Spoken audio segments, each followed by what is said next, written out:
Noong 2014, sa trunk ng isang luma ng domestic SUV na malapit ng scrap, natuklasan ng mga forensic personnel ang mga bakas ng dugo na may kasamang ngiti at isang mahabang hibla ng buhok ng babae. Matapos ang pagsusuri, natukoy na ito ay pag-aari ng 43 taong gulang na single mom na si Sofia Reyes na naglaho 6 na taon na ang nakalipas.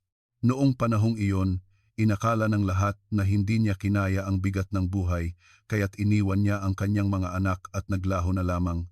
Ngunit sa katotohanan, hindi siya isang ina na kayang iwanan ang kanyang mga anak. Sa nagdaang 6 na taon, ang kanyang kaluluwa na puno ng hinagpis ay nanatiling nakakulong sa malamig na bakal ng sasakyan, walang mapagsabihan ng kanyang sinapit. Bumalik tayo sa nakalipas na 6 na taon, Marso 2018. Daan-daang libong turista ang dumagsa sa Baguio para sa Panagbenga Festival. Sa isang class reunion, nakangiting sinabi ni Sofia sa lahat, "Pupunta lang ako sa CR ha?" At pagkatapos ay tumayo at umalis. Ang kanyang handbag, wallet at kahit ang kanyang cellphone ay maayos na nakalagay pa sa mesa. Gayunpaman, iyon na ang huling pagkakataon na nakita siya ng kanyang pamilya at mga kaibigan. Isa itong restaurant sa isang tourist area na dinarayo ng daan-daang tao araw-araw, ngunit ang kanyang pagkawala ay tahimik at nakapangingilabot. Sinuri ng pulisya ang mahigit 300 antina CCTV camera sa loob at labas ng restaurant, ngunit walang nakitang anumang kuha ni Sofia na lumalabas sa gusali. Para siyang binura sa mundo ng isang malaking pambura, naglaho ng walang bakas. Dahil sa kakulangan ng ebidensya, isinara ng pulisya ang kaso bilang isang voluntaryong pag-alis. Nagsimulang batikusin siya ng publiko, tinawag siyang walang pusong ina na nag-iwan ng mga anak. Ang kanyang matandang ina at mga anak ay bumabalik sa Baguio tuwing weekend, tumatayo sa ilalim ng mga puno ng pino, lumuluhang namimigay ng mga flyer na may larawan niya at sumisigaw ng kanilang hinagpis, ngunit walang sino man ang handang makinig. Ano nga ba ang nangyari noong gabing iyon sa siksikang tourist area ng Baguio? Bakit ang nawawalang si Sofia, na hindi nakita sa 380 na CCTV camera, ay natagpuan pagkatapos ng 6 na taon sa trunk ng isang hindi kilalang sasakyan bilang isang malamig na bakas? Upang mabigyan ng katarungan si Sofia at ang kanyang pamilya, bago magsimula ang kuwento, mangyaring mag-subscribe sa Unknown Files at mag-iwan ng komento kung saang lugar kayo nakikinig. Ang inyong mainit na suporta ay magiging isang malaking biyaya na babalik sa inyo at sa inyong pamilya. Nagsisimula na ang kaso. Ikatlong Sabado ng Marso 2018, sa loob ng Burnham Park sa Baguio City, sabay-sabay na namukadkad ang mga bulaklak na nagbigay kulay sa kalangitan ng isang kahanga-hangang kulay rosas na ulap. Sa pag-ihip ng hangin, hindi mabilang na mga talulot ang nahulog na parang niyebe na kumalat sa mga kalsada. Sa Session Road, siksikan ang daan-daang libong turista, halos hindi makagalaw. Ito ang kasagsagan ng Panagbenga Festival. Mga 200 metro ang layo mula sa siksikang ito. Sa isang maliit na eskinita, mayroong isang dalawang palapag na gusali na may nakasabit na karatula ng Baguio Mountain View Restaurant. Ang unang palapag ay para sa mga walk-in na customer, habang ang function hall sa ikalawang palapag ay nakabook na ng isang grupo mula pa noong umaga. Sa labas ng pinto ng function hall, may nakasabit na banner na may nakasulat na Santa Catalina High School for Girls Batch 98 Grand Alumni Homecoming. Sa ilalim ng banner, 23 babaeng nasa edad 40s ang masayang nagtatawanan at nagkukuwentuhan, napakasigla ng kapaligiran. Ito ang kanilang unang pagkikita pagkatapos ng 20 taon mula nang sila ay magtapos.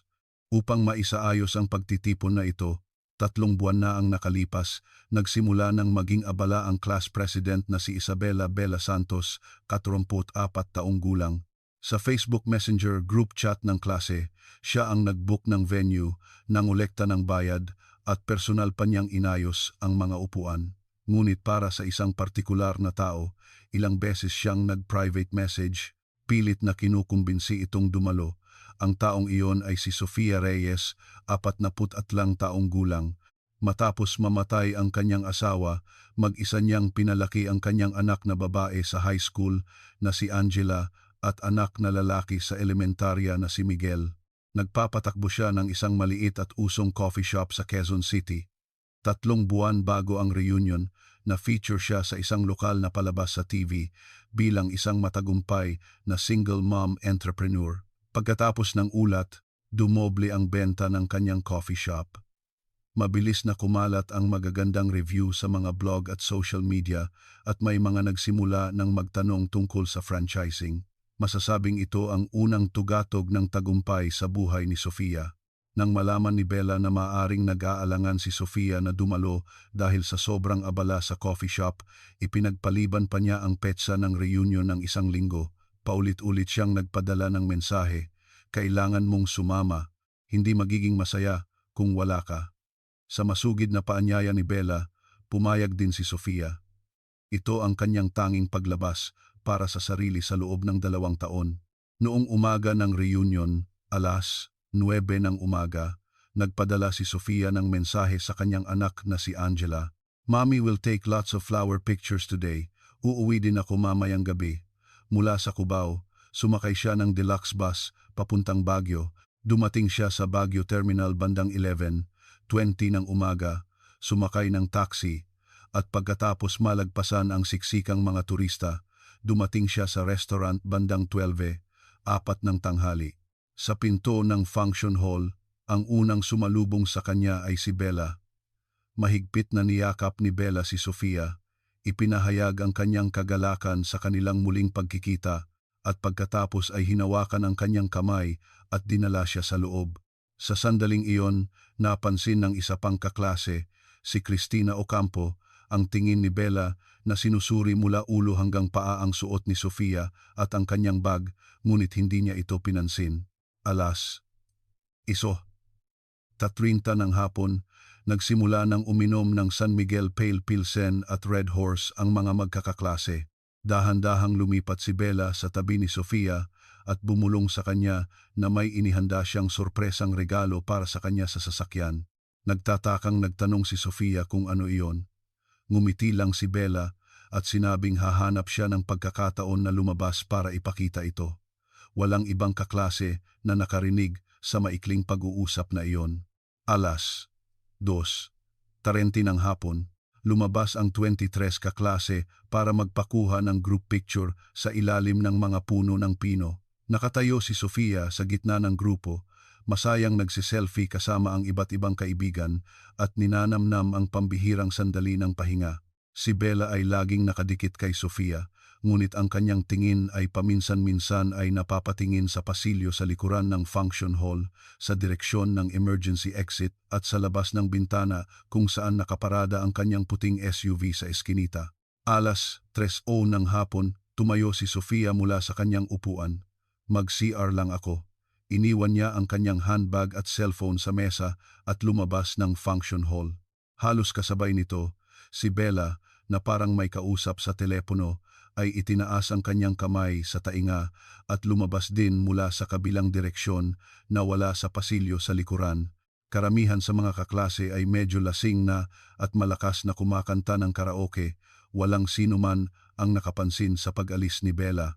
Hinarang ni Bella si Sofia sa pasilyo na papunta sa banyo. Dahan-dahan niyang hinawakan ang braso ni Sofia, itinuro ang emergency exit at sinabing, "Kunin na natin ngayon yung regalo sa sasakyan." Hindi naghinala si Sofia at sumunod kay Bella. Dumaan sila sa emergency exit sa unang palapag at nakarating sa likuran ng gusali. Sa labas ng pinto ay isang makitid na daanan na may lapad na mga 1.5 metro sa pagitan ng pader ng gusali at ng katabing gusali. Ang dulo ng daanan ay direktang konektado sa mga parking slot sa eskinita. Ang lugar na ito ay ganap na malayo sa pangunahing daanan ng mga turista. Sa oras na iyon, walang tao sa daanan. Ang puting SUV ni Bella ay naka-reverse parking na, ang trunk ay nakaharap sa emergency exit at bukas na ang pinto nito. Nang mausisang sumilip si Sofia upang tingnan kung nasaan ang regalo, kinuha ni Bella ang nakatagong martilyo mula sa ilalim ng upuan ng pasahero. Sa mga sandaling iyon, ang part-time na dishwasher sa kusina ng restaurant, si Paulo Cruz, 22 taong gulang, ay narinig ang pagtunog ng kitchen timer. Tiningnan niya ang oras. 3. Labang katuri ng hapon. Kasabay ng pagpatay niya sa timer, narinig niya mula sa direksyon ng emergency exit ang tunog ng isang mabigat na bagay na kinakaladkad sa sahig na sinundan ng malakas na pagsara ng trunk ng sasakyan. Lumingon siya sandali, ngunit agad na natabunan ng ingay ng malakas na musika mula sa labas, kaya't hindi na niya ito pinansin. Isinara ni Bella ang trunk at bumalik sa loob ng gusali. Naghugas siya ng kamay sa banyo sa pasilyo, inayos ang kanyang buhok at bumalik sa function hall bandang 3:06 ng hapon. Umupo siya na parang walang nangyari at nag-selfie pa kasama ang katabing kaklase. Ang timestamp sa kanyang cellphone ay nagpapakita ng 3:26 ng hapon. Lumipas ang 30 minuto, hindi pa rin bumabalik si Sofia. Dalawang kaklase ang nagpunta sa mga banyo sa una at ikalawang palapag upang tingnan, ngunit wala siyang nakita. Tinanong nila si Paulo Cruz at sinabi rin niyang wala siyang nakitang babaeng customer na lumabas sa likurang pinto. Sa puntong iyon, si Bella ang unang tumayo mula sa kanyang upuan at sumigaw, "Kailangan nating hanapin si Sofia. Maghiwa-hiwalay tayo." Dinala niya ang 4 o 5 kaklase at naghanap sa buong Burnham Park. Malakas na isinisigaw ang pangalan ni Sofia. Hanggang bandang 5:00 ng hapon, ang kaklaseng si Cristina Ocampo ang nag-report sa pulisya ng pagkawala. Si Bella ay nakadikit sa tabi ni Cristina, aktibong nagbibigay ng personal na impormasyon ni Sofia sa pulisya at personal pang nagpadala ng larawan ni Sofia sa mga pulis. Dumating sa lugar ang 2 pulis mula sa lokal na presinto, ngunit dahil sa Panagbenga Festival, karamihan sa mga pulis ay nakatalaga sa traffic control, kaya ang paunang tugon ay itinuring lamang itong isang simpleng kaso ng hindi pag-uwi. Sa handbag ni Sofia, ang kanyang wallet, ID, cellphone, round-trip bus ticket, lipstick at maliit na salamin lahat ay kumpleto. Ito ay hindi kilos ng isang taong voluntaryong aalis. Noong gabing iyon, 11:00, nagsimulang tawagan ng anak ni Sofia na si Angela ang cellphone ng kanyang ina, 1, 2, 3 beses. Ang cellphone na naiwan sa mesa ng function hall ay patuloy na nag-vibrate, ngunit walang sumasagot. Mahigit 10 beses tumawag si Angela at sa huli, umiiyak siyang tumawag sa kanyang lola, si Lourdes Reyes. Muling nag-report sa pulisya si Lourdes at noon lamang itinaas ang kaso mula sa simpleng hindi pag-uwi sa isang posibleng insidente ng pagkawala. Samantala, si Bella ay nasa kanyang kondo, relax na nag-a-upload ng mga larawan ng mga bulaklak na kinuha niya noong araw na iyon sa social media. Sa group chat ng klase, patuloy siyang nagpapadala ng mga mensahe ng pag-aalala para kay Sofia. Isa sa mga larawan ay ang kanilang malapit na selfie na kuha noong araw na iyon. Sa larawan, magiliw na nakaakbay si Bella kay Sofia na may malapad na ngiti. Kinabukasan, Lunes ng umaga, tinanggap ni Detective Ricardo Cardo Gomez ng PNP CIDG ang kaso. Sa edad na 48, 80 taon na siyang detective at isang bihasang investigador. Pagdating ni Detective Gomez sa Baguio, agad niyang sinuri ang listahan ng mga naiwang gamit ni Sofia, handbag, wallet, ID, cellphone, round-trip bus ticket. Hindi ito gawa ng isang taong voluntaryong aalis, sabi niya. Agad siyang nag-utos na suriin ang lahat ng mahigit 380 na CCTV footage sa paligid ng Baguio. 4 na detective ang gumugol ng 3 araw at 3 gabi sa panonood ng mga screen. Nakita nila ang kuha ni Sofia na bumababa sa bus terminal ng Baguio bandang 11:20 ng umaga at papasok sa Mountain View Restaurant bandang 12:40 ng tanghali. Ngunit ang problema ay pagkatapos noon, walang ni isang kuha ni Sofia na lumalabas sa gusali. Hindi ito dahil nawala siya sa gitna ng daan-daang libong tao, walang nakuhang imahe niya sa mga kamera sa harap o sa gilid na pinto. Muling sinuri ng mga detective ang istruktura ng gusali. Natuklasan nila na may emergency exit sa likod ng kusina sa unang palapag na patungo sa 1.5 metrong makitid na daanan na direktang konektado sa mga parking slot sa eskinita. At ang buong lugar na ito ay walang anumang CCTV camera. Ito ay malayo sa daanan ng mga turista at karaniwang walang dumadaan. Ipinatawag ni Detective Gomez ang lahat ng 23 na dumalo sa reunion sa istasyon ng pulisya. Isa-isa niya silang kinapanayam. Karamihan sa mga kaklase ay nagsabi na pagkatapos umalis ni Sofia bandang alas 3 ng hapon, nanatili sila sa function hall, umiinom at kumakanta. Nang tanungin kung may nakaalitan si Sofia, lahat sila ay umiling. Nang si Bella na ang kinapanayam, agad niyang inilabas ang kanyang cellphone at ipinakita sa pulisya ang 3 selfie na kinuha niya kasama ang mga kaklase pagkatapos umalis ni Sofia, kasama ang isang 15 segundong video. Ang oras sa unang selfie ay 3:26 ng hapon, ang pangalawa ay 3:20 at ang pangatlo ay 3:24.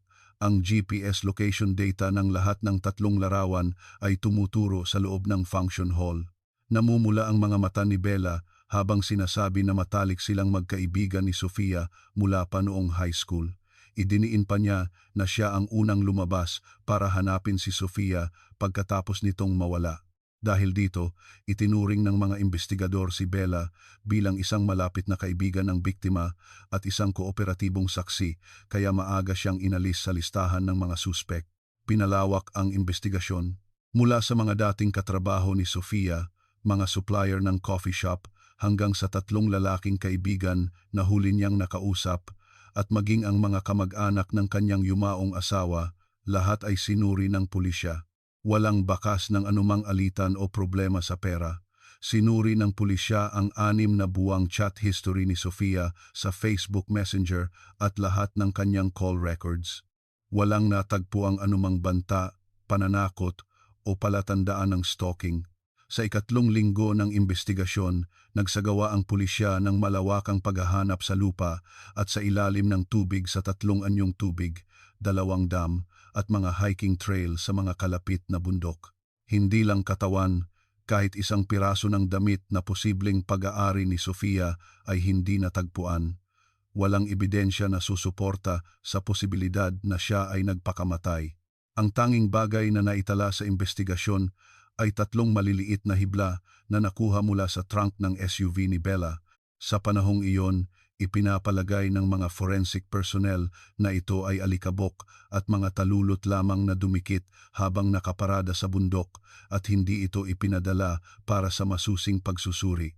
Sa huling pahina ng listahan ng ebidensya, basta na lang isinulat ang isang linya, 3 hibla, walang espesyal na kahulugan, ipinapalagay na alikabok mula sa bundok. Makalipas ang 1 buwan, kusang loob na nagpunta sa istasyon ng pulisya ang kaklaseng si Bea Santiago. Sinabi niya na noong araw ng reunion, nakita niya ang puting SUV ni Bella na naka-reverse parking sa eskinita sa likod ng restaurant na ang trunk ay nakaharap sa emergency exit. Ang paliwanag ni Bella dito ay marami siyang dalang gamit para sa reunion kaya't ipinarada niya ito sa malapit. Kinuha ng detective ang kanyang salaysay ngunit hindi na ito ipinagpatuloy. At ang part-timer na si Paulo Cruz ay ganap na inalis sa listahan ng mga iimbestigahan. Sinabi ng may-ari ng restaurant sa pulisya na ang mga part-timer ay nasa kusina lang at imposibleng may makita sila. Si Paulo Cruz mismo ay hindi inakala na ang kaunting ingay na narinig niya ay may kaugnayan sa kasong ito ng pagkawala. Kinabukasan, lumipat na siya ng trabaho sa ibang restaurant. Pakiramdam ni Detective Gomez, may kakaiba sa alibi ni Bella. Mula sa pag-alis ni Sofia ng 3:02 ng hapon hanggang sa unang selfie ni Bella ng 3:26 ng hapon, mayroong 24 na minutong blanko. Walang ebidensya na magpapatunay kung nasaan si Bella o ano ang ginawa niya sa loob ng 24 na minutong iyon, ngunit matigas ang paninindigan ng kanyang hepe. Binalaan niya si Gomez na ang pagtugis sa isang partikular na tao nang walang matibay na ebidensya ay maaaring magdulot ng mga reklamo sa paglabag sa karapatang pantao at maaari pa siyang imbestigahan ng Internal Affairs. Pilit na ibinaling ng hepe ang direksyon ng investigasyon sa posibilidad na voluntaryong naglaho si Sofia. Noong Setyembre 2018, nagpunta sa istasyon ng pulisya ang ina ni Sofia, si Lourdes Reyes. Ang 70 taong gulang na ina ay nagmamakaawa sa harap ng front desk. hinding-hindi iiwan ng anak ko ang lahat ng basta-basta. Nakiusap siyang ipagpatuloy ang investigasyon, ngunit malamig lang na binasa sa kanya ng hepe ang isang opisyal na dokumento na nagsasabing batay sa kasalukuyang ebidensya, hindi matukoy na may naganap na krimen. Napaupo si Lourdes sa isang upuan sa pasilyo ng istasyon, isinubsob ang kanyang mukha sa kanyang mga tuhod at hindi makatayo sa loob ng mahabang panahon. Noong Oktubre 2018, dahil sa kakulangan ng tiyak na ebidensya, inihayag ng pulisya ang pagtatapos ng investigasyon at inilagay si Sofia Reyes sa listahan ng mga long-term missing persons.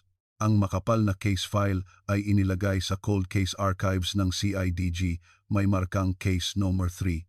Noong weekend na iyon, inilagay ni Detective Gomez ang kopya ng mga dokumento ng kaso sa kanyang pribadong drawer sa bahay. Muli niyang binasa ang huling pahina ng listahan ng ebidensya. 3 hibla, walang espesyal na kahulugan. Isinulat niya ang mga salitang ito sa isang sticky note at idinikit sa pinto ng kanyang ref. Pagkatapos isara ang kaso, noong taglamig ng 2018, bumabalik sa Baguio ang ina ni Sofia, si Lourdes Reyes, tuwing weekend. Nag-imprenta siya ng 200 flyer na may larawan ng kanyang anak at ang description ng mint green na damit na suot nito noong araw na iyon. Isa-isa niyang ipinamimigay ito sa mga dumadaang turista sa entrance ng Burnham Park, ngunit karamihan sa mga kumukuha nito ay itinatapon din sa basurahan pagkatapos ng ilang hakbang. Paulit-ulit na nadudurog ang puso ni Lourdes habang pinapanood ito. Sinubukan niyang ipagpatuloy ang coffee shop na iniwan ni Sofia, ngunit para sa isang 70 taong gulang na matanda, napakahirap magpatakbo ng isang espresso machine at gumamit ng point-of-sale system. Sunod-sunod na hindi na bumalik ang mga customer. Wala pang 3 buwan, hindi na niya kayang bayaran ang renta at isinara ang coffee shop. Ang utang na mahigit 1 milyong piso para sa renovation ay naging isang mabigat na pasanin sa kanya. Ang anak na babae ni Sofia, si Angela, ay nagsimulang pagsismisan sa paaralan bilang anak ng inang lumayas, binubuli siya. Ang kanyang mga grado ay bumagsak mula sa tuktok ng klase patungo sa bottom 30%. Sa payo ng kanyang guro, sumasailalim siya sa lingguhang psychological counseling, ngunit sa harap ng counselor, hindi siya nagsasalita tungkol sa kanyang ina, nakayuko lang at tahimik. Ang anak na lalaki ni Sofia, si Miguel, ay laging binubuksan ang kandado ng pinto ng kanilang bahay bago matulog. Kung ikakandado ito ng kanyang lola, gigising siya sa kalagitnaan ng gabi para buksan itong muli. Ang kilos na ito ay nagpatuloy sa loob ng mahigit 1 taon. Dumating ang tagsibol ng 2019 at muling namukadkad ang mga bulaklak sa Baguio. Mag-isang nakatayo si Lourdes sa entrance ng parke, may hawak na karatula na nagsasabing, 1 taon na ang nakalipas, dito na wala ang anak ko. Itinulak siya ng mga staff sa gilid ng daan dahil nakakasagabal daw siya sa mga turista. Kakaunti lang ang huminto para basahin ang nakasulat sa karatula. Sa parehong panahon, nagbukas si Bella ng pangalawang real estate company sa sentro ng Makati. Ngunit sa unang buwan ng operasyon, wala ni isang deal na naisara. Bawat buwan, nalulugi siya ng daan-daang libong piso para sa upa at sahod. Sa kabila nito, ang social media ni Bella ay puno ng mga larawan ng mga bulaklak na ipinadala para sa grand opening at mga magagandang travel photos na nagpapakitang matagumpay ang kanyang negosyo. Pagkatapos mawala ni Sofia, regular na binibisita ni Bella si Lourdes. Naghahanda siya ng isang pulang sobre na may lamang 10,000 piso na sinasabi niyang para sa mga gastusin. Sa Parents' Day ng paaralan ni Angela, nag-alok pa siyang pumunta bilang kinatawan ng magulang. Mahigpit na hinawakan ni Lourdes ang kamay ni Bella, nagpapasalamat, napakabuti ng anak ko na magkaroon ng kaibigang tulad mo. Hindi niya alam kung saan nanggagaling ang perang ibinibigay ni Bella. Ang katotohanan ay, nang mamatay ang asawa ni Sofia, nag-alok si Bella na tumulong sa pag-aayos ng mga death benefits at insurance claims. Lubos na nagtiwala si Sofia sa kanya at ipinagkatiwala ang lahat. Ngunit sa proseso, ibinulsa ni Bella ang humigit kumulang 2.5 milyong piso para sa kanyang sariling negosyo. Hindi man lang na-verify ni Sofia ang eksaktong halaga ng perang iyon bago siya mamatay. At ginamit ni Bella ang perang ito unti-unti para ibalik sa pamilya ni Sofia, patuloy na ginagampanan ang papel ng isang tapat na kaibigan.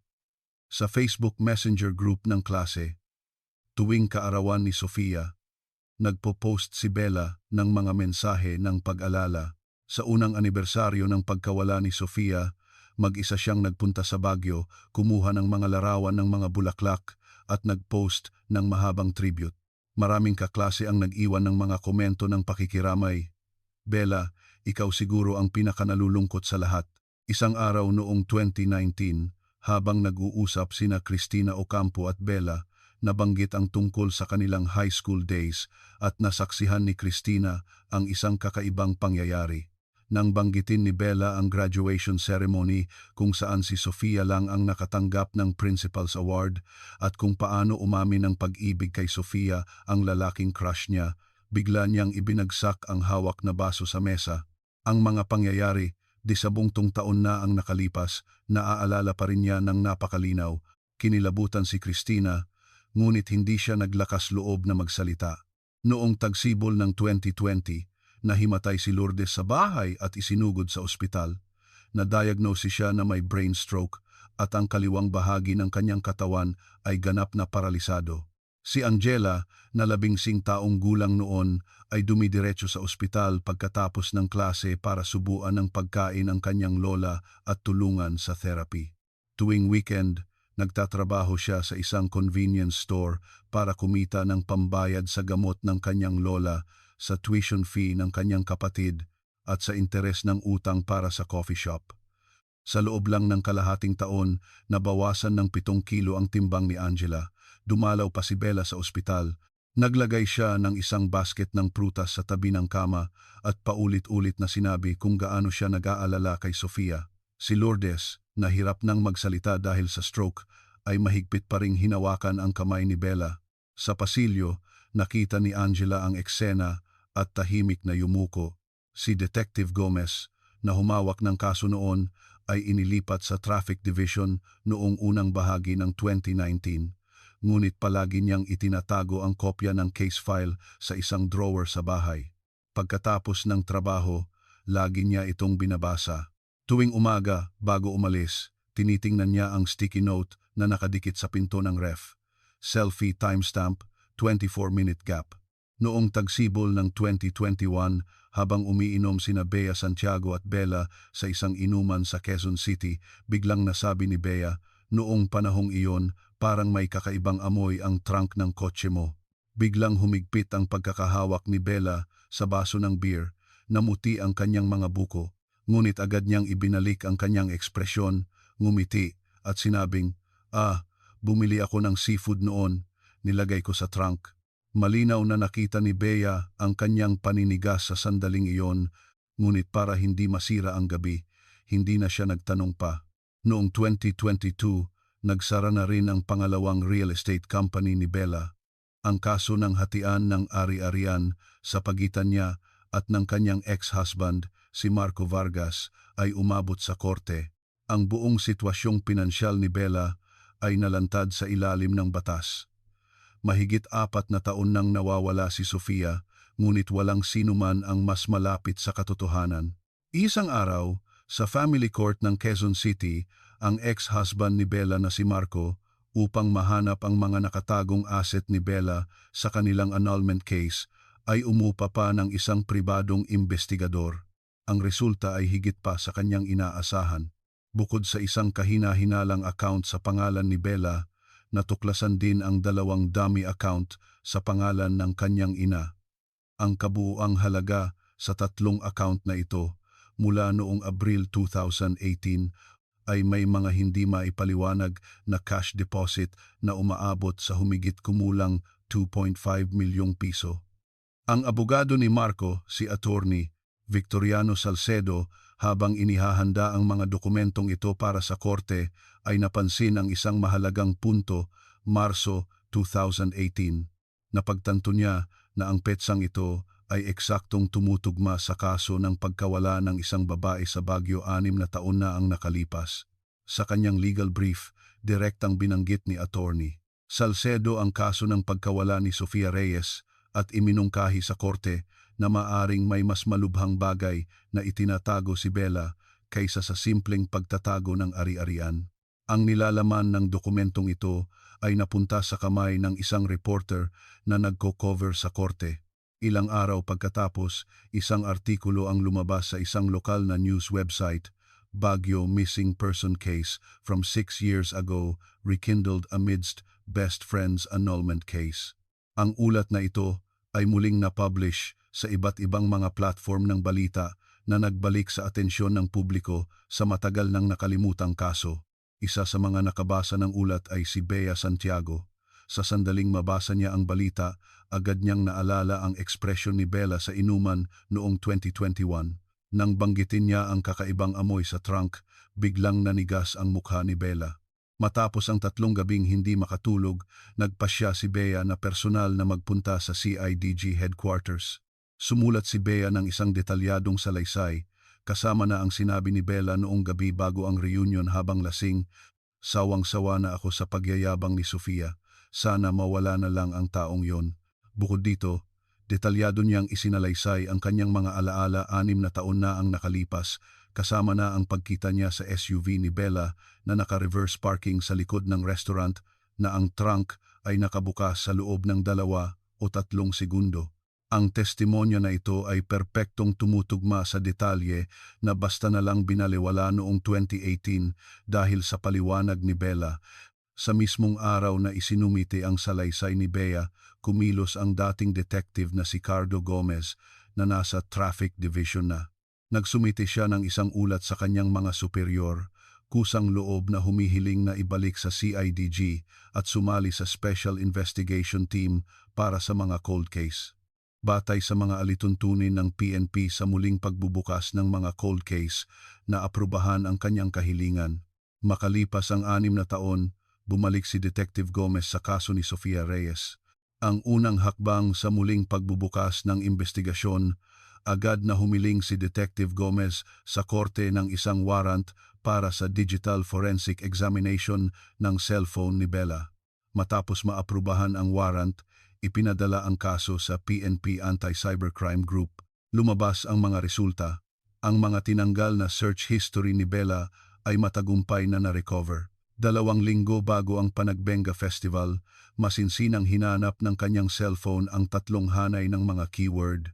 Liblib na baybayin sa Pilipinas, kapasidad ng malaking SUV trunk, at paraan ng paglilinis ng dugo. Ang mas kritikal ay, 1 linggo bago ang festival, ipinapakita ng kanyang navigation history na nag-set siya ng destinasyon sa isang liblib na bundok sa probinsya ng Benguet. Ito ay isang lugar na bihirang puntahan ng tao at may lupaing gawa sa clay.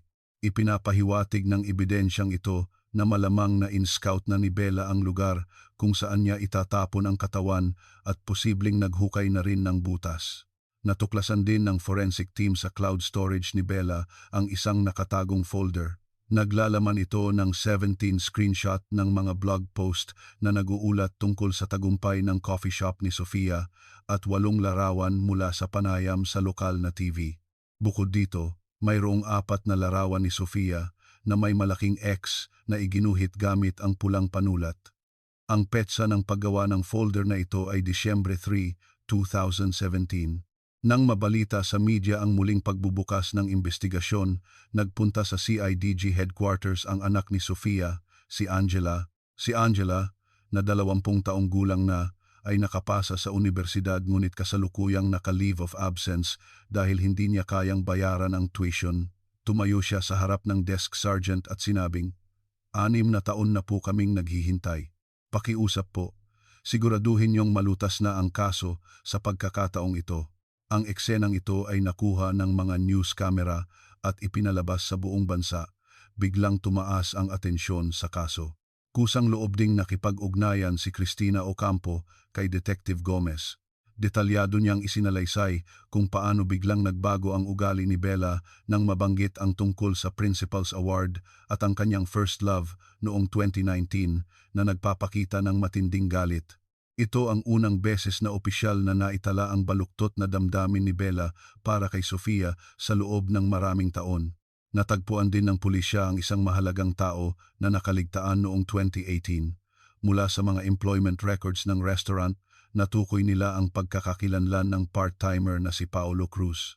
Si Paulo, na ngayon ay isang chef sa isang restaurant sa Maynila, ay ipinatawag. Siya, na 28 taong gulang na ngayon, ay malinaw na isinalaysay na noong hapon ng Panagbenga Festival, bandang 3:14, narinig niya ang pagtunog ng kitchen timer at pagkatapos kumpirmahin ang oras, agad niyang narinig ang tunog ng isang mabigat na bagay na kinakaladkad mula sa direksyon ng emergency exit at ang pagsara ng trunk ng kotse. Ang testimonya ni Bea, ang narinig ni Paulo, at ang ruta mula sa emergency exit patungo sa eskinita, lahat ng mga pahiwatig ay nag-ugnay. Ang larawan ng krimen kung saan ginamit ni Bella ang emergency exit para isakay si Sofia sa trunk ay nagsimulang maging malinaw. Nang malaman ni Bella na muling binuksan ang kaso, agad niyang sinimulang kontakin ang mga kaklase, sinasabing biktima siya ng hindi makatarungang hinala ng pulisya. Kasabay nito, sa halagang 10 milyong piso, kinuha niya ang serbisyo ng isang sikat na abogado at dating piskal, si Attorney Victoriano Salcedo. Opisyal na ipinaalam ni Salcedo sa pulisya na sa lahat ng susunod na investigasyon, sasagot lamang si Bella sa pamamagitan ng kanyang abogado. Sa araw na tinanggap niya ang kaso, nagpadala si Salcedo ng isang babala sa investigation team na nagsasabing mahigpit niyang susuriin kung ang lahat ng digital forensic data ay lumampas sa saklaw ng search warrant. Kinuha ni Detective Gomez ang sticky note na nakadikit sa kanyang ref sa loob ng 6 na taon at muling idinikit ito sa gitna ng whiteboard sa kanyang opisina, selfie timestamp, 24 minute gap. Sinabi niya sa kanyang mga tauhan, kung makatakas pa siya ngayon, hinding-hindi na natin siya mahuhuli. Isang buwan matapos muling buksan ang investigasyon noong Marso 2024, muling kinuha ng team ni Gomez ang orihinal na mga file ng selfie na isinumite ni Bella. Gamit ang pinakabagong teknolohiya sa pagsusuri, masusi nilang sinuri ang lahat ng metadata na nakapaloob sa mga file ng larawan. Umalis si Sofia ng 3:02 ng hapon. Ang unang selfie ni Bella ay kinunan ng 3:26. Ang 24 minutong blanco ay naitala sa opisyal na ulat ng investigasyon. Ang mas malaking tuklas ay nagmula sa impormasyon ng GPS. Ang unang selfie, na kinunan ng 3:26 ng hapon, ay hindi tumuturo sa loob ng function hall kundi sa isang lugar na may radius na 15 metro sa eskinita sa likod ng gusali. Samantala, ang dalawa pang larawan, na kinunan ng 3:30 at 3:34 ay eksaktong tumuturo sa loob ng function hall. Isang ulat ng pagsusuri ang natapos na may conclusion. Si Isabela Santos ay umalis sa function hall sa pagitan ng 3:02 at 3:26 ng hapon at pagkatapos ay bumalik. Ang teoryang ito ay halos tiyak na. Pinagsama-sama ni Detective Gomez ang ulat ng pagsusuring ito, ang testimonya ni Paulo Cruz, ang testimonya ni Bea Santiago at ang mga tinanggal na search history upang humiling ng arrest warrant para kay Bella sa korte. Gayunpaman, agad na nagsumite ng kontraargumento ang abogado ni Bella na si Attorney Salcedo. Iginigiit niya na ang GPS positioning ng mga smartphone ay karaniwang may 10 hanggang 20 metrong margin of error, kaya hindi teknikal na matukoy kung ang larawan ay kinunan sa loob o labas ng bahay. Bahagyang tinanggap ng hukom ang pananaw ng abogado ng depensa at ibinasura ang arrest warrant dahil sa hindi sapat na corroborating evidence. Sa hapon ng araw na ibinasura ang arrest warrant, nagdaos si Attorney Salcedo ng isang press conference sa isang hotel sa Makati. Ipinahayag niya sa mga kamera, ang aking kliyente ay nagdusa mula sa mga walang basehang akusasyon sa loob ng nakaraang 6 na taon. Sinabi niya na magsasampa siya ng mga legal na aksyon, kabilang ang isang kaso para sa danyos laban sa Estado para sa pang-aabuso ng kapangyarihan ng pulisya. Nang maipalabas ang video ng press conference, nagsimulang magkaroon ng mga pagdududa ang ilang media outlets na itinuturing itong isang witch hunt na walang matibay na ebidensya. Agad na nahati ang opinyon ng publiko tungkol sa investigation team. Nagsimula ring magkaroon ng pag-aalinlangan sa loob ng investigation team. Isang batang detective ang maingat na nagsabi kay Gomez, "Sir, ibinasura na ang arrest warrant at nagbabanta pa ang abogado nila na magsasampa ng kaso. Hindi kaya dapat muna tayong umatras?" Dumating din ang hindi opisyal na pressure mula sa mas mataas na opisyal na hinihiling na muling suriin kung dapat ipagpatuloy ang investigasyon. Binago ni Gomez ang kanyang diskarte. Nagpasya siyang huwag nang makipag-away sa mga legal na argumento at sa halip ay maghanap ng isang hindi matitinag na pisikal na ebidensya. Kinuha niya ang 3 piraso ng hibla na nakuha mula sa trunk ng SUV ni Bella noong 2018 at nakatago sa evidence room sa loob ng 6 na taon ang 3 hibla na may nakasulat na walang espesyal na kahulugan. Opisyal niyang ipinadala ang 3 hibla sa PNP Crime Laboratory para sa muling pagsusuri. Ang tugon ng Crime Lab, ang pagsusuri ay mangangailangan ng hindi bababa sa 6 na linggo at posibleng umabot ng 10 linggo. Sa panahong ito, kailangang harapin ng investigation team ang legal na opensiba mula sa panig ni Bella. Sa kabutihang palad, walang issue sa prescription period ang kasong ito. Ang batas sa Pilipinas ay inamyendahan noong 2019 at ang murder ay wala ng prescription period. Ang tunay na problema ay iba. Kung walang katawan, maaari bang kasuhan ng murder? Nagkaroon ng pagkakahati-hati ng opinyon sa loob ng sistema ng prosekusyon. Isang panig ang naniniwala na ang pagsasampa ng kaso ng walang katawan ay may napakataas na panganib na mauwi sa acquittal. Ang kabilang panig naman ay naniniwala na sapat na ang circumstantial evidence at dapat nang magsampa ng kaso. Matalinong nakita ni Attorney Salcedo ang pagkapatas na ito. Naglabas siya ng impormasyon sa media na nagsasabing sa Pilipinas, iilan lang ang kaso ng murder na nahatulan ng walang katawan na nagpapahiwatig na kahit umabot sa korte, kumpiyansa siyang mananalo, hindi pa tapos ang kanyang atake. Naghain siya ng mosyon sa korte na iginigiit na lumampas ang investigation team sa autorisasyon ng search warrant nang suriin nila ang cloud folder ni Bella, kaya't ang mga kaugnay na ebidensya ay dapat na i-exclude bilang fruit of the poisonous tree. Kung tatanggapin ang mosyon na ito, ang mga larawan ni Sofia na may markang X at lahat ng tinanggal na search history ay hindi na magagamit sa korte. Sa ilalim ng proteksyon ng kanyang abogado, unti-unting bumalik ang kumpiyansa ni Bella. Nagsimula siyang muling dumalo sa mga reunion ng klase at sinabi pa sa isang kaklase, "Yung mga pulis na naghihinala sa akin, sila pa ang mapapahamak." Noong gabing iyon, sa isang maliwanag na opisina, tumawag si Detective Gomez sa anak ni Sofia, si Angela. "Angela, bigyan mo pa kami ng kaunting panahon. Titiyakin naming malulutas ito." Pagkatapos ibaba ang telepono, yumuko si Gomez at tiningnan ang 6 na taong gulang na listahan ng ebidensya sa kanyang mesa. Sa huling linya, 3 hibla, walang espesyal na kahulugan, gumuhit siya ng isang makapal na pulang linya. Mayroon pang hindi bababa sa 6 na linggo bago lumabas ang mga resulta mula sa Crime Lab. Mayo 2024. Habang naghihintay ng resulta ng pagsusuri, dumating ang unang tagumpay para sa panig ni Bella. Bahagyang tinanggap ng korte ang mosyon ni Attorney Salcedo na i-exclude ang ebidensya. Ang dahilan, ang orihinal na search warrant ay nagsasaad lamang ng paghahanap sa internal storage ng smartphone, ngunit sinuri din ng investigation team ang automatikong nakasync na cloud folder na lumampas sa saklaw ng autorisasyon. Ang 4 na larawan ni Sofia na may pulang X, isang mahalagang ebidensya, ay na-exclude dahil sa ilegal na pagkakuha. Nangangahulugan ito na isa sa mga pangunahing ebidensya na direktang nagpapatunay sa motibo ni Bella ay nawala na. Kinabukasan, isang mas malaking dagok ang dumating. Si Bea Santiago, na siyang nagsimula ng muling pagbubukas ng investigasyon, ay biglang nakipag-ugnayan sa pulisya. Sinasabing gusto niyang baguhin ang kanyang naunang salaysay.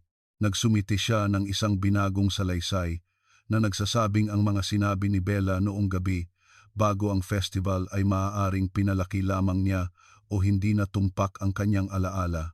Agad na sinuri ng investigation team ang dahilan ng pagbawi ni Bea. Natuklasan nila na isang linggo bago baguhin ni Bea ang kanyang salaysay, nagkita sila ni Bella sa isang coffee shop sa Quezon City sa loob ng halos 2 oras. Lahat ito ay nakunan ng kalapit na CCTV camera. Sinabi ng staff ng coffee shop na palakas ng palakas ang boses ng dalawa at pagkatapos ay may kinuha si Bella na isang brown paper bag mula sa kanyang bag at itinulak ito sa kabilang panig ng mesa. Muling ipinatawag ni Gomez si Bea at tinanong kung ano ang pinag-usapan nila ni Bella. Iginigiit ni Bea na nagkape lang sila bilang magkaibigan at ang laman ng paper bag ay mga lumang larawan mula sa kanilang mga reunion. Mariing tumutol si Attorney Salcedo, kung sinasabi niyong nanuhol kami, maglabas kayo ng ebidensya. Bagamat kumbinsido ang investigation team na pinilit ni Bella si Bea na bawiin ang salaysay, wala silang legal na paraan para patunayan ito. Sunod-sunod ang masamang balita. Nagpadala ng interim report ang crime lab na nagsasabing isa sa 3 hibla na nakuha noong 2018 ay may problema. Noong 2020, habang inililipat ang evidence room ng istasyon, ang evidence seal ng hiblang iyon ay nasira. Nangangahulugan ito na nagkaroon ng butas sa chain of custody ng ebidensya. Agad na sinamantala ito ni Attorney Salcedo at nagsumite ng mosyon sa korte. Iginigiit na hindi maialis ang posibilidad na kontaminado ang ebidensya kaya't wala itong evidentiary value. Ang forensic analyst na si Dr. Pena ay maaari na lamang gamitin ang natitirang 2 hibla na maayos na naitago. Ngunit sa kanyang ulat, naging maingat siya, sinasabing bagamat makakakuha ng makabuluhang pagsusuri mula sa 2 hibla, ito ay medyo mahina bilang nag-iisang ebidensya at nangangailangan pa ng karagdagang corroborating evidence. Habang umiinit ang kaso sa mga online forum at YouTube, nagsimulang kumalat ang tunay na pangalan at larawan ni Bella, maging ang address ng kanyang kondo ay na-dox. May mga netizen na nagpunta sa kanyang bahay para magsulat ng mga paninira sa pinto. Matalinong ginamit ni Attorney Salcedo ang sitwasyong ito at naglabas ng pahayag sa media. Ang trial by publicity ay malubhang lumabag sa karapatang pantao ng aking kliyente at sinabing pinag-aaralan nila ang mga legal na hakbang para ipatigil ang investigasyon. Bumagsak ang morale ng buong investigation team. Sa puntong ito, muling binago ni Detective Gomez ang direksyon. Kinuha niya ang 17 orihinal na mga larawan mula sa forensic examination ng trunk ng SUV ni Bella noong 2018. Isa-isa niyang pinalaki ang mga larawan sa isang high-resolution na screen, sinusuri ang bawat sulok.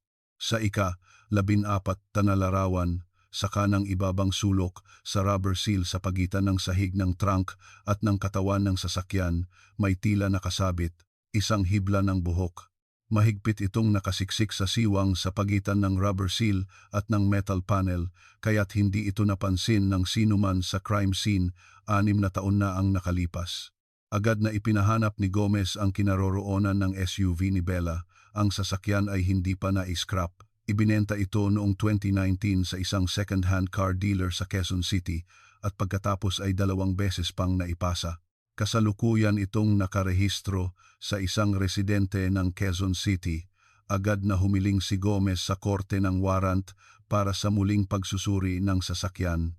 Sa pagkakataong ito, malinaw niyang nilimitahan ang target sa mga microtrace na ebidensya sa siwang ng rubber seal ng trunk upang maiwasan ang anumang issue sa saklaw ng paghahanap.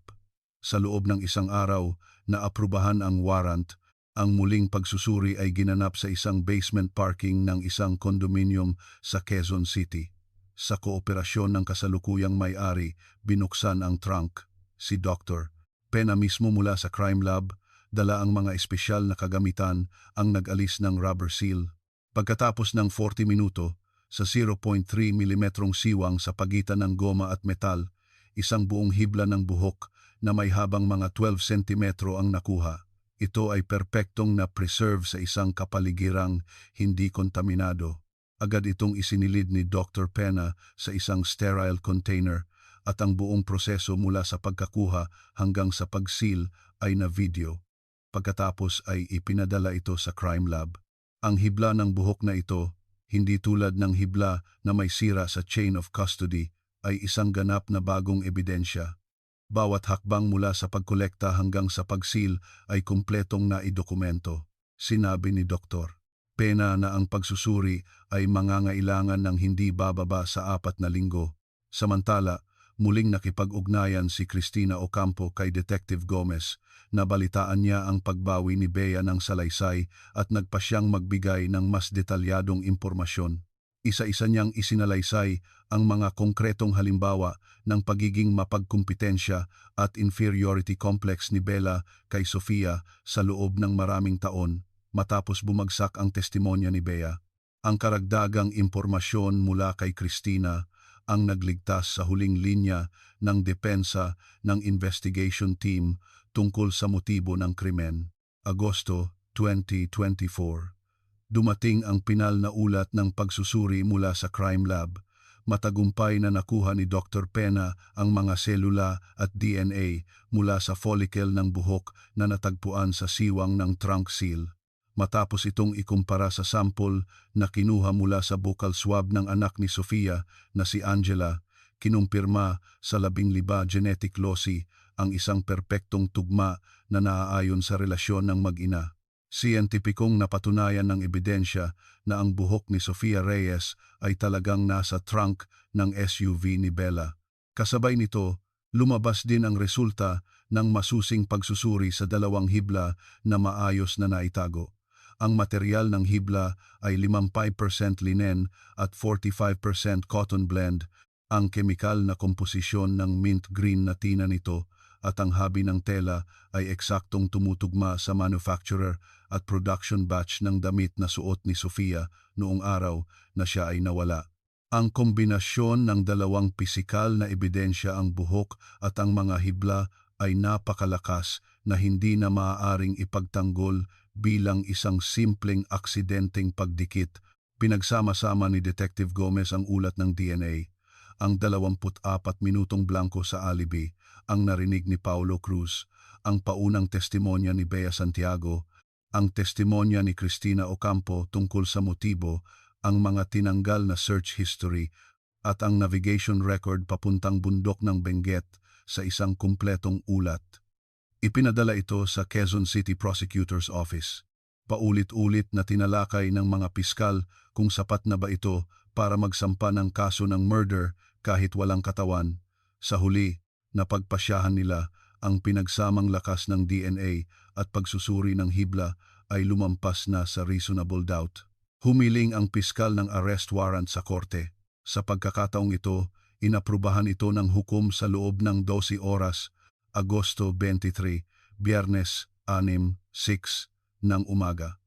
6 na detective ang dumating sa kondo ni Bella sa Quezon City.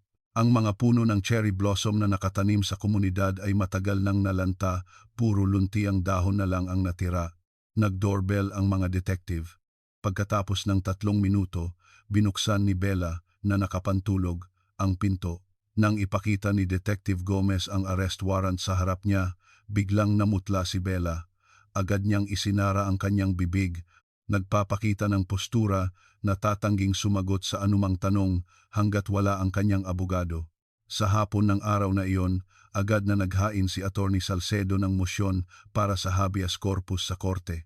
Iginigiit niya na ang isang hibla ng buhok at ilang piraso ng hibla ay hindi sapat para patunayan ang murder at ang pagsasampa ng kaso ng walang katawan ay masyadong padalos-dalos. Ngunit isinasaalang-alang ng hukom ang lakas ng DNA evidence at ang posibilidad na magtago ng ebidensya o tumakas ang akusado, kaya't ibinasura niya ang mosyon at ipinag-utos ang patuloy na pagkakakulong. Sa mga sumunod na araw, isinailalim ng mga piskal si Bella sa 8 oras na interogasyon araw-araw. Sa unang 4 na araw, sinasagot lamang ni Bella ang lahat ng tanong ng hindi ko na matandaan at tumangging magsalita. Sa ika-5 araw, naglabas ang piskal ng isang bagong alas, isang call record na nagpapakita na noong hapon ng Panagbenga Festival, 3:07 ng hapon, ang signal ng cellphone ni Bella ay lumipat mula sa cell site sa loob ng restaurant patungo sa cell site na nakatutok sa labas ng eskinita.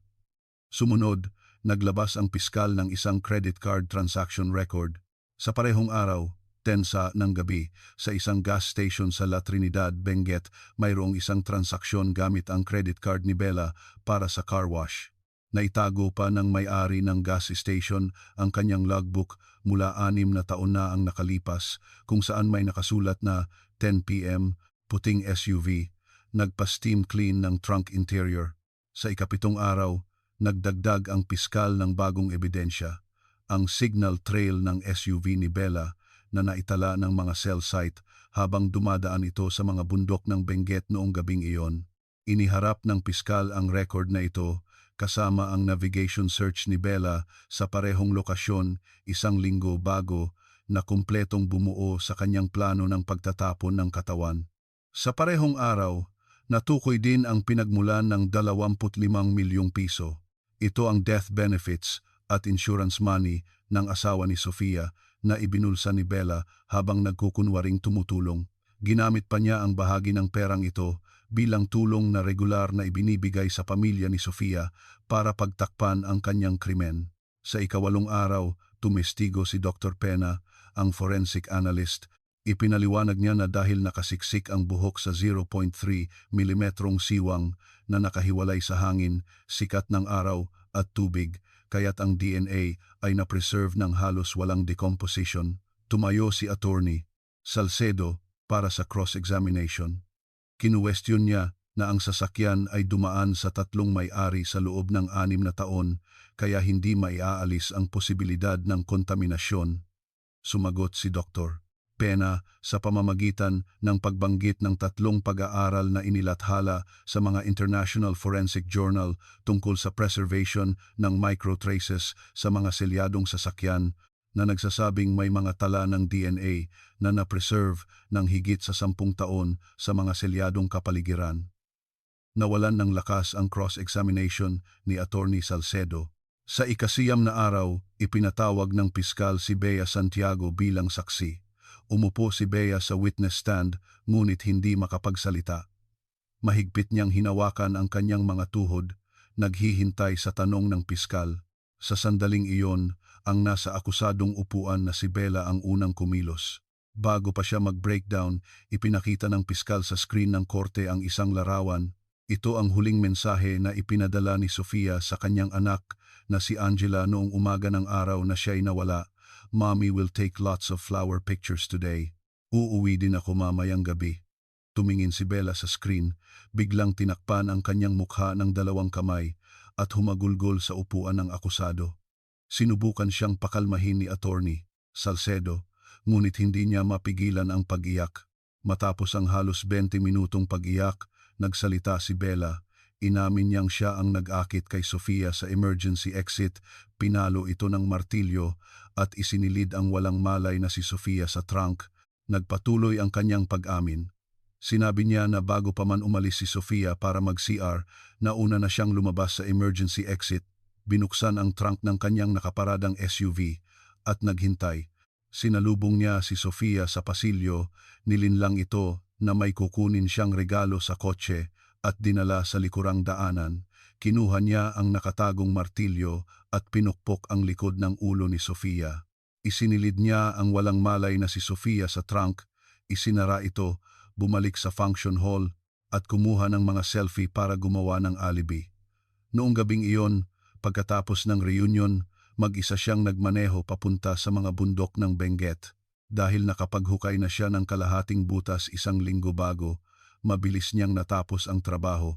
Matapos ilibing si Sofia, nagpunta siya sa gas station para linisin ang trunk bago umuwi. Ang kanyang ex-husband noon ay inakala lang na nag-overtime siya sa party at hindi naghinala.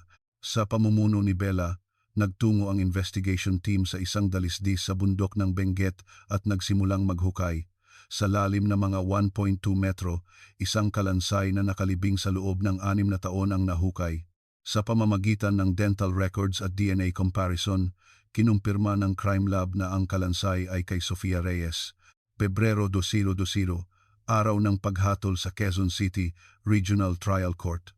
Maaga pa lang, mahaba na ang pila sa labas ng korte, lahat ay umaasang makakuha ng upuan. Sinimulang basahin ng hukom ang hatol. Ang akusado ay ginawang pagpatay ang kanyang ilang dekadang inferiority complex laban sa kanyang pinakamatalik na kaibigan. Ibinulsa pa niya ang death benefits ng asawa ng biktima at ginamit ang bahagi nito bilang tulong sa pamilya, isang gawaing sukdulan ang kasamaan. Sa loob ng 6 na taon, gumanap siyang nagluluksa sa harap ng mga kaklase at dumalaw pa sa may sakit na ina ng biktima. Ang kanyang mga kilos ay pagtalikod sa pinakapangunahing konsensya ng isang tao. Ang pinal na hatol, 25 taon na pagkakakulong. Sa sandali ng paghatol, si Angela, na nakaupo sa unang hilera, ay hindi umimik. Mahigpit lang niyang inilagay ang kanyang mga kamay sa kanyang mga tuhod at yumuko. Ang kanyang lola, si Lourdes, na nasa wheelchair sa tabi niya, ay pilit na itinaas ang kanyang kanang kamay at marahang ipinatong sa likod ng kanyang apo. Si Bella, sa upuan ng akusado, ay nakayuko lang sa buong proseso, hindi gumagalaw. Nang senyasan siya ng mga guwardiya na umalis, sinubukan niyang tumayo, ngunit nang hina ang kanyang mga binti at bumagsak sa sahig. Sa tulong ng 2 guwardiya, inilabas siya sa korte. Sa likod ng kanyang pasuray-suray na anyo, umalingaw-ngaw ang mga hagulgol sa courtroom, agad na ipinahayag ni Attorney Salcedo na iaapela nila ang desisyon. Ilang buwan pagkatapos, sa Court of Appeals, pinagtibay ng mga hukom ang naunang hatol. Ibinasura din ng Supreme Court ang final appeal na nagpapanatili sa 25 taong sentensya. Naging pinal ang kaso. Sa panahon ng paglilitis, ang pinakakinausapan ay ang mga mensahe ng pag-alala na iniwan ni Bella sa group chat ng klase sa loob ng 6 na taon.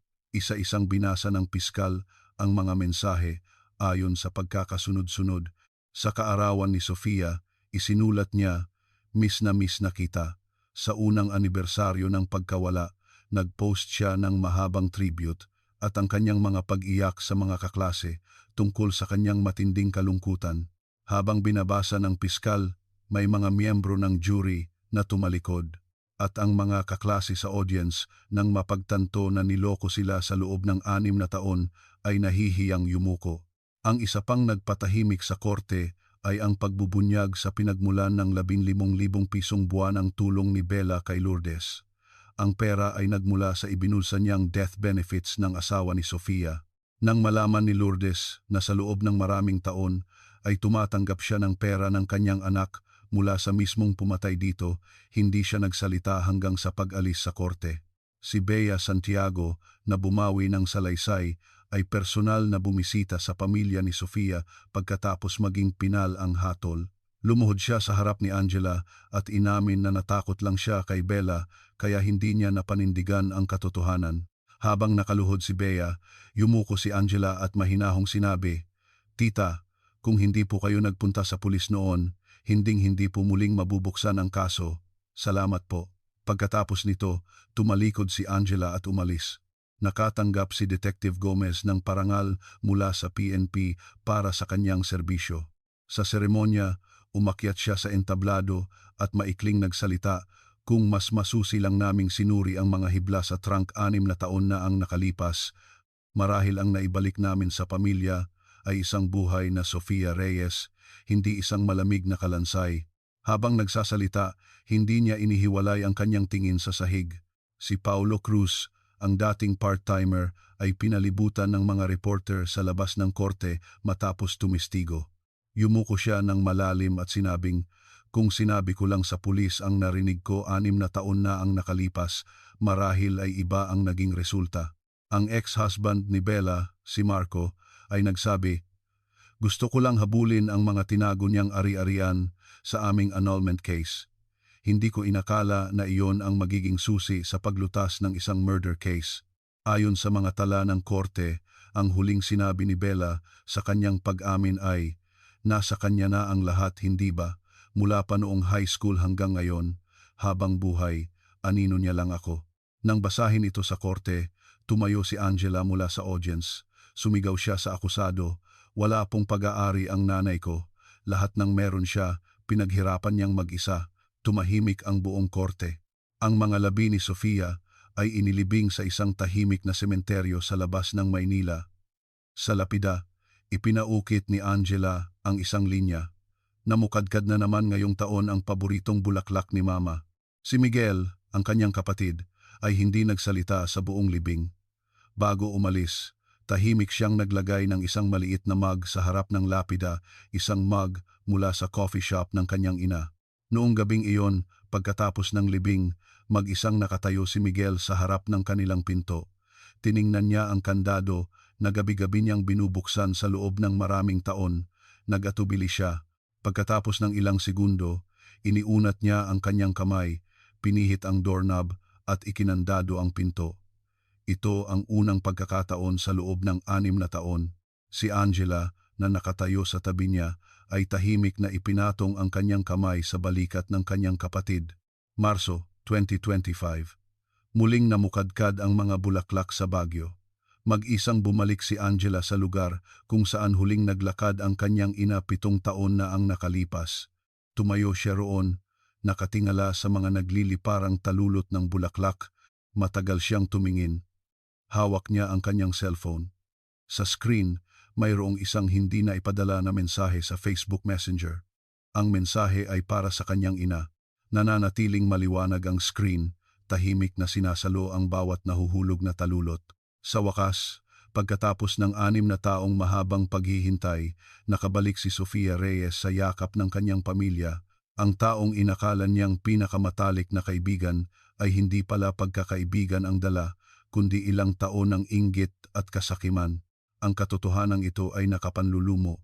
Ang inang matiyagang namimigay ng mga flyer sa ilalim ng mga puno, ang anak na nagtrabaho sa convenience store para alagaan ang kanyang lola at kapatid, ang hindi sumusukong lakas ng pamilya, ang siyang sa huli ay naghila sa nakabaong katotohanan pabalik sa liwanag.